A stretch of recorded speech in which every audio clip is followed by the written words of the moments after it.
हरे कृष्णा।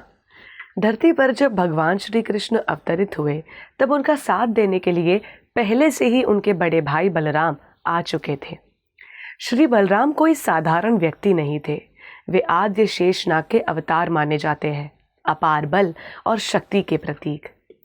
जब वे देवकी माता के गर्भ में थे तब योग माया ने बलराम जी का गर्भ स्थान बदलकर रोहिणी के गर्भ में स्थापित कर दिया था ताकि कंस उनका वध न कर सके। इसलिए उनका जन्म गोवर्धन के समीप रोहिणी मंदिर में हुआ था और वे श्री कृष्ण से पहले पृथ्वी पर प्रकट हो चुके थे। बलराम जी का महत्व अतुलनीय है। शारीरिक शक्ति, नैतिक साहस, धर्म और परिश्रम की साक्षात मूर्ति हैं वे हलधर के नाम से प्रसिद्ध हैं क्योंकि उनके हाथ में हल है। वो कृषि का आकाशीय प्रतीक है जो धरती को उपजाऊ बनाते हैं और हम में सेवा व परिश्रम की भावना जगाते हैं। दूसरी ओर क्रोध, अहंकार या उथल पुथल से दूर उनका जीवन एक स्थिर और संतुलित मानसिकता का उदाहरण है।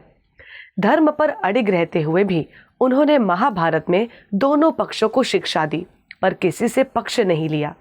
ये वैसा धर्म था जो निष्पक्षता और न्याय में विश्वास रखता है। बलराम जी को आदि गुरु भी कहा जाता है। श्रीमद् भागवतम और चैतन्य चरितमृत के अनुसार बलराम जी ही श्री कृष्ण का प्रथम रूपांतरण है और सभी अन्य विस्तार बलराम जी से होते हुए आते हैं, इसलिए वे आदि गुरु कहलाते हैं। बिना बलराम जी की कृपा भगवान कृष्ण तक पहुंच पाना संभव ही नहीं है।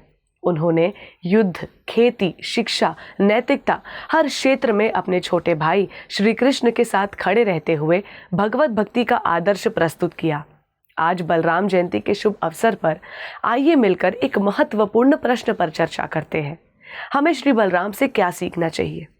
सबसे पहले, शक्ति का सही अर्थ। ये अहंकार या हिंसा नहीं बल्कि जिम्मेदारी, धैर्य और सेवा है। दूसरा, प्रेम और भक्ति को केवल भावनात्मक नहीं बल्कि आचरण में जीने की प्रेरणा।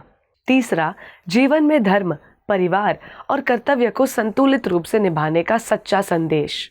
वे दिखाते हैं कि बड़ा भाई वही होता है जो बिना दिखावे के मार्गदर्शन करे और चुपचाप सेवा करे।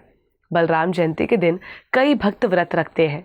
कुछ लोग केवल फल और दूध ग्रहण करते हैं।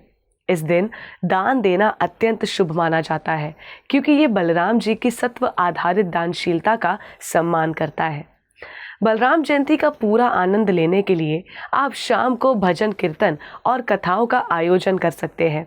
विशेषकर श्री बलराम की लीलाओं का वर्णन, जैसे धेनु का सुरवध, प्रलंबा सुरवध और यमुना देवी की रक्षा। भक्तों के संग में इस तरह बलराम जयंती का उत्सव मनाना बहुत ज़्यादा आनंददायक हो सकता है। बलराम जयंती का ये सुंदर पर्व केवल एक त्योहार नहीं बल्कि हमारे भीतर स्थिरता, सेवा, धार्मिकता और प्रेम का संचार करने के लिए एक सुंदर अवसर है। आइए मिलकर इस बात को स्वीकारें कि धर्म, प्रेम, शक्ति और संयम में जीवन की सुंदरता है और श्री बलराम जी से प्रार्थना करें कि वे भक्ति में स्थिर रूप से रहने के लिए सदैव हमारी सहायता करें और हमें भगवान श्री कृष्ण की सेवा का सुवर्ण अवसर देते रहें। धन्यवाद। हरे कृष्णा।